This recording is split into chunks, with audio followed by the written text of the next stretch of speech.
ought to be in pictures. You're wonderful to see. You ought to Hello be and welcome in to Deep pictures Dive Movie all Reviews the with my friend Steve Hackman and myself, James Marsh. This episode, we are reviewing Jennifer Kaytin Robinson's Do Revenge. Hey, you know the drill. Before we begin, it would be a great favor to us if you went ahead and subscribed to Deep Dive Movie Reviews. Just go ahead and hit that subscribe button. Won't cost you a cent, and it'll be a great favor to us, as I said. Also, there's a little bell next to it, and if you tap that bell, every single time we drop a new video, you'll be notified. And just as a reminder, as I always like to say, we do spoilers here at Deep Dive Movie Reviews, so you've been warned. James, let's talk Do Revenge. Okay, yeah, Do Revenge, new sort of teen black comedy on Netflix, starring Camila Mendes and Maya Hawke. It's essentially the story of two strangers who meet, both looking to get their own back on their classmates who have wronged them. And so, in a very Hitchcockian manner, they decide to swap their targets. Swap murders, if you like, if you're going to go all strangers on a train. On a train, yes. Yeah. So you've got Camila Mendes as Drea Torres. She's kind of the poor kid at the rich school who's dragged herself up by her bootstraps. She's now fully accepted. She's a high achiever. She's looking to get a place in Yale when a sex tape, for want of a better phrase, you know, a saucy topless tape that video that she had recorded for her boyfriend, Max, played by Austin Abrams, gets online, and not only is she embarrassed in front of the whole school, but she is completely ostracized by everybody.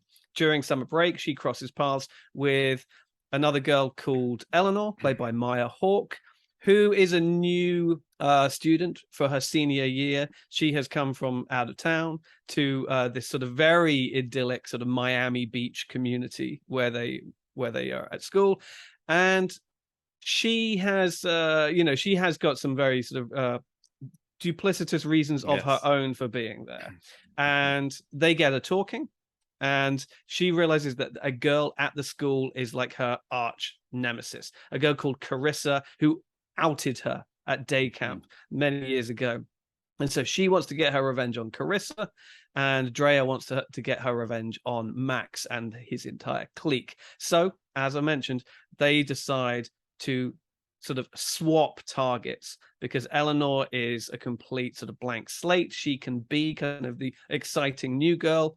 And Drea has got community service to do anyway. So she's going to go work on the farm where Carissa is and take her down that way. Needless to say, doesn't go according to plan, but not everything is also as it seems. So, Steve, Do Revenge. You know, James, when you suggested we critique this film, that we review Do Revenge, I thought, a teen film? Do I really want to, time is money, and do I really want to do this? And, there's been so many bad teen films over the years, over the decades, but there's been this stream of really good teen flicks. And I was pleasantly surprised how much I enjoyed this, because I immediately felt like I was watching a combination of Cruel Intentions, Clueless, Heathers, Election, like kind of classic films that really have a strong writing. There's a strong story. And what's interesting, my first thought was, oh my gosh, I feel like I'm watching Clueless. Like there's the Brittany Murphy character, and you have the Alicia Silverstone character. What I wanted to highlight was, obviously you mentioned about Do Revenge having its parallels with Hitchcock's Strangers on a Train, but it gives it kind of that undergirding of a strong story to begin with. And like Clueless was a reimagining of Jane Austen's Emma. Right. So it's interesting when these classics are kind of reinterpreted with a teen motif. It already has the structure for a good story, and then if you get the right director writer that can fill that structure with something that's really entertaining, you have something that kind of continues that tradition of these strong teen films. And I thought Do Revenge managed to pull that off. Yeah, I was pleasantly surprised by it too, and I was also impressed by that list of teen movies that you just reeled off, because those are exactly the ones that it reminded me of. You know, Yeah. Heathers in particular. It looks a lot like Clueless. It's You're a right. lot like Clueless. It's Yes. got the dark humor of Heathers. You know, this isn't sort of a John Hughes style teen movie. No, You know, no. but at the same time, this is very much a kind of 21st century Gen Z kind of teen movie, where, you know, it is an incredibly sort of diverse and eclectic cast, where the for want of a better phrase, you know, the students are very woke, or certainly attuned with sort of political correctness in its current iteration. That there's sort of a degree of gender fluidity amongst the students, and an acceptability about all of that I think, you know, back in the 80s and 90s and some of those teen movies, it just, you know, it wasn't the case. But it's something that you're seeing a lot more in sort of teen movies and movies targeted at sort of Gen Z right now. You know, the number of queer characters, sort of trans characters, you know, like I said, sort of gender fluid characters. It's being normalized in a really sort of progressive and encouraging way, I think. And this film manages to embrace those tropes without being about those things. I mean, sure, one of the characters, Maya Hawke's character, is motivated to do with her sexuality, but even she points out that it's not the fact that she was outed per se, but it's the fact that Carissa, as she tells the story, told people that she makes that her the she predator. jumped her. She's a predator. She said she made me out to be a predator, and I got ostracized because of that. Not because I was gay, but because I was kind of this aggressive dyke character, if you like. You became the creepy character, you know. Yeah. Right. And that's what she's so upset about. Whereas 20, 30 years ago, it would have been because she was gay and being outed. But in 30 years later, that's not the issue. I will slightly push back a little bit, because although I totally agree that the fluidity of genders and different things that you mentioned are front and center in this film, there also is a self-awareness about, for lack of a better term, woke culture. And I don't like that term that much, but the environment that we're in, where there is this apology culture, and that if I just get up and I do a group. I love how Max, when he is going to redeem himself, starts the cisgender normative men. Sorry I am for what happened to you. It's in your honor that I'm founding a new club, the Cis Hetero Men Championing Female Identifying Students League. Something like this. And you just see that although it's championing many of the things that we'd like to see championed, there is kind of a poking and popping the bubble of some of the virtue signaling that has become epidemic, I think, in today's culture. Yeah, no, absolutely. There isn't sort of this alarmist edge to any of it, which you do kind of encounter sort of online, particularly. And I think in the way that all teen movies do, or the best ones do, or the way that teenagers behave, you know, as soon as something has been normalized, it's there to be kind of poked fun of and sort of ridiculed, if you like. And so, yes, you know, you do get characters like Max who take full advantage of these, the sort of the woke agenda, if you like, you know, and he completely hijacks it and uses it for his own devices and what have you, which results in a lot of eye rolling from our heroines. And so what I will say is that the characters in the film, they normalize these situations, and I think that's what I appreciate about the best films that are operating in this space at the moment, is that they just present today's teen attitudes towards sexuality and gender and diversity and what have you, as being normal and as being okay. Yet the characters are also very aware of how society is struggling to normalize these issues and playfully uses them to their advantage.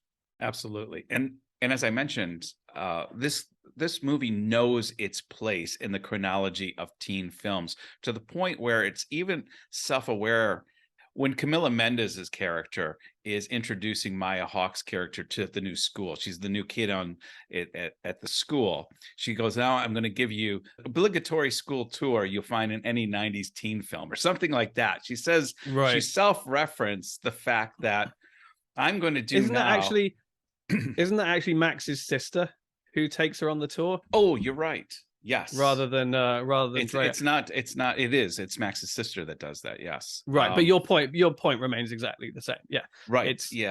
It's very aware of the 90s sort of self-referencing. And I think right then also is when the song Kids in America starts up, which is the intro theme song for Clueless. So there's all of these little Easter eggs in the film for anybody who has enjoyed this type of film for the last 30 years. Yeah, absolutely. And I think another of those Easter eggs is the inclusion of Sarah Michelle Gellar as the headmaster. And I think it's telling that they use the term headmaster at the school rather than headmistress or principal or head teacher. It's very specifically gendered, but the wrong way. And I think, I think they're trying to make some kind of sort of slightly cynical point there, but yeah, I mean, obviously Sarah Michelle Gellar is Buffy for a whole generation, but yes, she starred in Cruel Intentions, which was a sort of modern reworking of Dangerous Liaisons, which has many of the same themes of this film, about deception and about sort of trying to destroy good people, essentially. And I want to ask this question, and I'm trying to think, was Sarah Michelle Gellar the only adult in this film? Did we see another adult? Yeah, I wanted to point this out as well. There aren't any parents in this movie. None, because the typical trope would be angry parents or parents walking in, or there's some kind of... I was thinking 3/4 of the way through this film is completely devoid of any adult supervision, adult appearances, teachers. There's no teachers anywhere. The only adult we actually see is Sarah Michelle Gellar. I think I'd have to go back and watch again, but if there is another adult, it's so quick and so it could be easily missed. Sure. Yeah. I mean, scanning the cast list that's in front of me right now, there is a Vice Principal Norris as well, but I think he's there at assembly and he just introduces Max or something like that. But yeah, it's so those characters are so irrelevant and so pushed to the periphery, and obviously to a degree, these are kids left to their own devices, but it's a very, very deliberate decision to make. Yes. When you don't show the teachers and you don't show the parents and whatever. These children live in solely independent lives where they are the masters of each other's fate as well as their own. And I thought that was incredibly sort of telling and quite a smart little observation to make. Yeah, because I kept thinking, what are these parties? Where are the parents in all of this? And yet they just this is a very unreal world. This is telling a story without adults participating in it. Absolutely. And the one adult, the one authority figure in it is an actress who is famous for being a teenager. Yes. She peaked in high school, and I like the little digs. There are a couple of little digs in the dialogue like that. Like when Drea is kind of like assessing her own fall from grace. And she's like, well, that it's all fine because peaking in high school is lame anyway. Yeah. Or something like that. And I think there are a number of little kind of Easter eggs like that along the way. I mean, we need to get into spoiler territory now, but like Maya Hawke's character, Eleanor, very early on sort of quotes the expression. She's like, yeah, I know that, my therapist said only hurt people, but I'm not going to get involved in any of that. But of course, her sole motivation for her entire plan, when it is revealed later, is that she has been hurt. And so she is going out of her way to hurt. And it isn't Carissa who hurt her. It's Drea, who was the one who hurt her all those years ago, who outed her at summer camp and doesn't even recognize her. Sure, she had a nose job and changed her hair or whatever. But only further highlighting just how sort of self-involved Drea is. Because quote another line, because it's Drea who says, when they're planning to take Max down, they're like, well, that's the thing about a narcissist, is they never pay any attention to anybody else around them except themselves. Right. And it's like, Yes, Treya, especially Yes, yeah, and I thought that was very well done. And this is what I thought that makes Do Revenge much better than the average teen film. There's some really tight writing in this, with some wonderful twists and turns. And the dialogue you just mentioned, the hurt people, but if you continue the line, it's a narration that's going on, and she says, it's been said that hurt people, but that doesn't apply to teenage girls. They can be just evil. Yes, very true. I love lines like that. And then where even the referencing to Fatal Attraction, when she uses the term Glenergy, you got your Glenergy going. I find that extremely funny. And I love that this film was made by somebody who loves films, who love the films that they're referencing, and want to bring those films that are loved into this film by hook or by crook. And it's done creatively, and it's a wonderful bonus to the film, I found. Yeah, I mean, and one thing that I was impressed by was how the reference in it kind of do span, a couple of generations as well. The fact that you've got these two teenagers talking about Fatal Attraction and Glenn Close, a movie that came out in the 80s, and even then was a film for adults. It wasn't a film for teenagers, even back then. So you have to be of a kind of certain age for that film to really kind of resonate.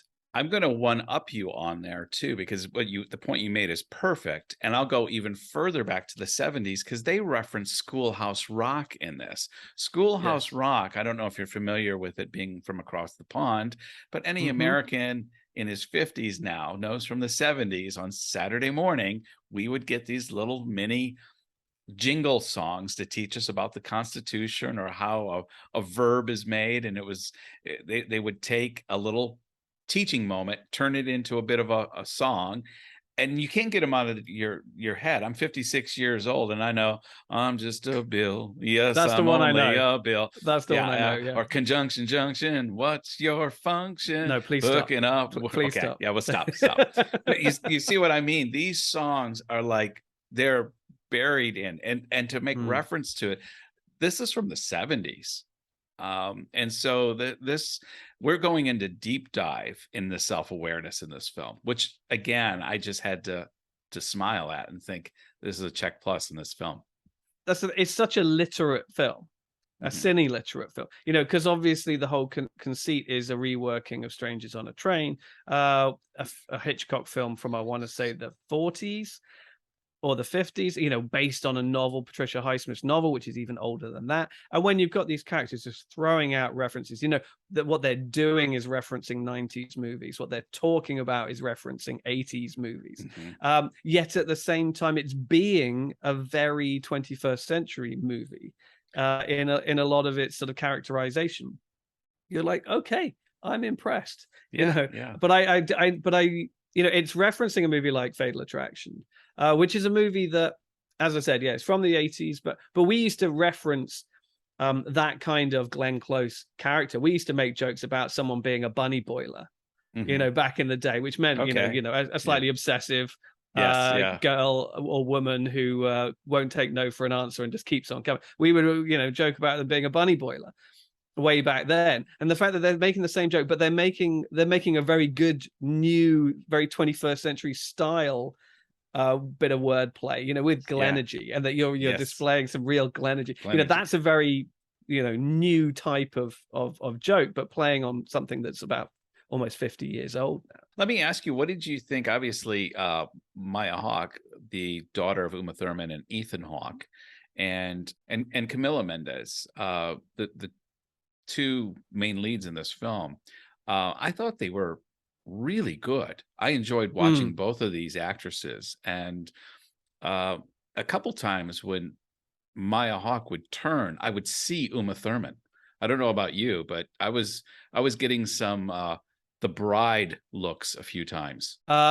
Sure, and that's Yeah. great that that Yeah. she has now become sort of a vengeful female heroine, just like Mummy. Mommy, yes, I was Kind of thinking, oh yeah, you got the whole Uma vibe going here. Right. I mean, Maya Hawke's great. I think she's one of the most interesting sort of up and coming young actresses. Obviously, she's in Stranger Things, the more recent seasons of Stranger Things, and she's great there. And I like the fact that she is already playing with sort of sexually ambiguous personas. I don't know what her persuasion is. Neither do I care. Neither is it relevant. However, what you are seeing already for an actress in her early 20s is she's definitely willing to muddy the water, if you like, Right. and portray these kind of sexually ambiguous characters that would have been daring, if not ill-advised, not quite so long ago, maybe in her mother's generation. One thing I've also just thought, which I didn't realize at the time, is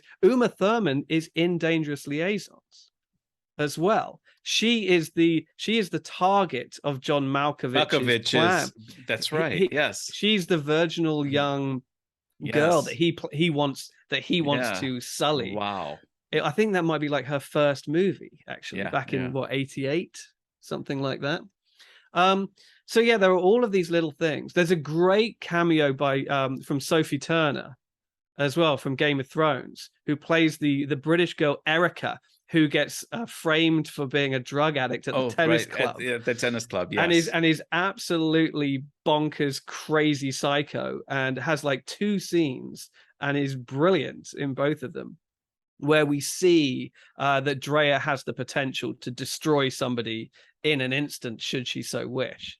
And I thought that was great. But going back to your question about the actress, so I think Maya Hawke's great. I've already sort of been on her fan train, if you like, already. Camila Mendes, I'm not sure that I had seen her in anything before this. And I've noticed there has been a touch of criticism just about the fact that she's probably a bit too old to still be playing a high school. I think she's about 28 now. Okay. Although she didn't seem particularly out of place. I mean, no, I didn't feel it was a big stretch. And Clueless, Clueless did that as well.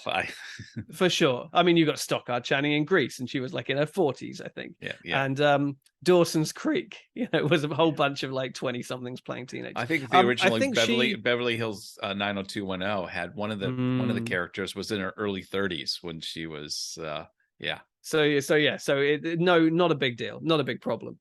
But I think Camila Mendes is best known probably for Riverdale, the TV show Riverdale, which is a modern, which I've never seen. It's a modern reworking of the Archie comics. Now you can probably tell me a thing or two about Archie, but it's not. I only know of it because it was never a thing as far as I'm aware in the UK, and so I only know what Archie comics are from Kevin Smith movies, really, where they talk about them a lot. Yeah, I'm aware of Archie. We had a bit of it when I was a kid. Be honest, wasn't my thing. I was the nerd. I liked Spider-Man and Star Wars and Star Trek. Archie and Veronica and the gang were not something that I really. So what are they about? Are they supposed to be a bit kind of racy or something? No, I think for the time period, I'm not an expert on it, but I think it was just kids. It was teen comics about teen interactions and teen relationships, and they had a band and they played, and there was a cartoon too for a while as a kid. I remember watching that a little bit. Okay, yeah, because I'm aware of like the characters Archie and Jughead, but my understanding is that the Riverdale, the recent CW series, is quite a bold reworking of it to make it sort of dark and sexy and soap opera-y, a bit like the OC or something, is what I gather from not watching it. And I believe Camila Mendes, she wasn't the lead in it, but I think she was. I think she won like a Teen Choice Award for Best Scene Stealer or something like that, and has since done a couple of Netflix movies. But I'm glad that she is now on my radar because I thought she was great, and she's a real sort of legit leading lady, and so I'm eager to see more. I think one other specific reference that I did want to point out, or rather other previous property that I think that this one bears a lot in common with, is Veronica Mars. I'm not sure if you ever saw the Oh. TV show Veronica Mars with Kristen Bell in it. Kristen Bell, yeah. Right. But the setup for that is very similar to the setup for this, in as much as that too is about sort of the poor kid blagging her way into this very elitist high school clique of rich kids. Only for at the very, very beginning of the story, she is also victim of some kind of unwitting sex scandal and finds herself completely ostracized. And so that too is a story about her after being kicked out for being shamed, and about her trying to sort of claw her way back in whilst at the same time getting revenge, solving her own rape, essentially. I think she gets date raped at she gets date raped at the party the previous summer before the show starts. And it's kind of ostracized from the whole group. And her dad is the ex-sheriff, and he's now a private eye. So she essentially becomes his assistant, and she picks up all his sort of private eye skills. Okay. And so she's kind of like a high school detective. It's very Nancy Drew, and that's where I know Kristen Bell from. That was the thing that made her name. Mm-hmm. And the first 2 seasons of that, at least, are fantastic, really, really good.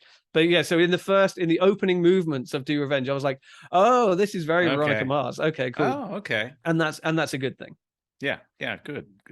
So James, Do Revenge, what do we use as our instrument for scoring this film? Well, we could use magic mushrooms, I suppose. Or what a great scene. That was funny. That was so funny. Yeah, when they spike the entire school, essentially, Yes. with magic mushrooms. When Max is hiding in that cupboard, the spiders.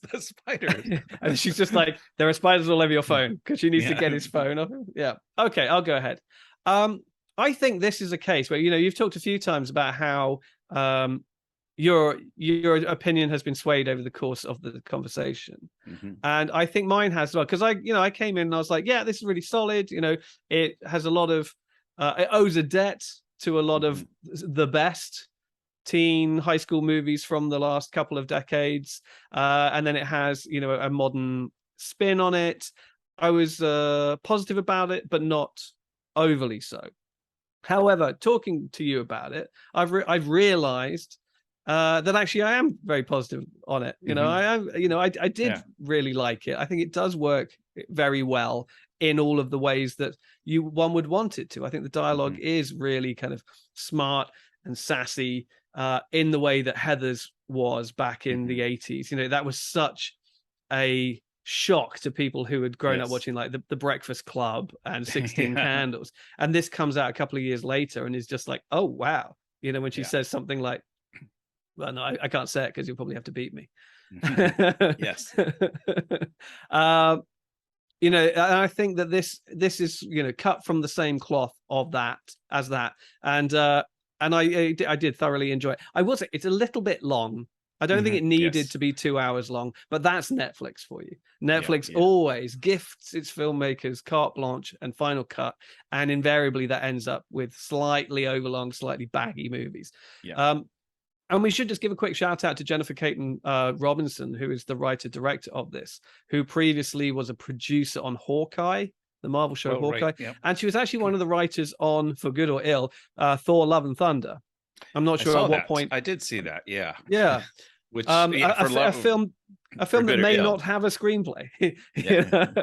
But good credits to have under your belt this early on in your career. So I will continue to follow her work as well. So really good stuff. I think it does deserve to be remembered alongside the likes of Heathers and Clueless and Election and other films of that ilk. So I'm going to give it, because I don't do halves, I'm going to give it 4 magic mushrooms out of 5. Wow, you're giving it even higher than me, because I'm going to give it 3.5, because I can give a half. And you've nearly convinced me to go up to a 4 as well. Like viewers out there need to know I'm kind of walking on a tightrope here, because yes, I think anytime you go in with the expectations are exceeded, you tend to be more gracious in the scoring. And that's the way I felt. I enjoyed this movie more than I thought I was going to enjoy it. And it really it reminded me of some great films I've enjoyed over the years. So I did find the second half was a little weak at times. I really enjoyed the first half. Kind of slowed a little bit at a certain point. Like you said, though, if it hadn't been 2 hours, it would have been an hour and 40 minutes, hour and 45. I think it would have been a lot tighter. So I'm going to recommend it. This is a film that is very enjoyable, and we'll give it 3.5 magic mushrooms. Excellent.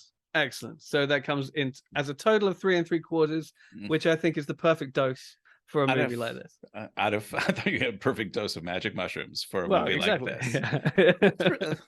Out of 5, I think it's a darn good score. Well, that's James and I's view on Do Revenge. What is yours? Did you enjoy it? Let us know how you felt about the Netflix film in the comment box below. Also, James and I are on social media. You'll find links to both our Instagram and our Twitter accounts in the boxes below. James? Absolutely. Let us know what you think. Let us know some of your favorite high school movies from any decade. I think we've shown our hand, and you can guess which decades we grew up in and which ones we hold closest to our hearts. But let us know some of your favorites, particularly these kind of darker, more subversive ones that sort of upend the genre, if you like. Let us know, and you never know, sounds like a series in the making. Absolutely. Until next episode, bye. You ought to be in pictures. Oh, what a hit you would be.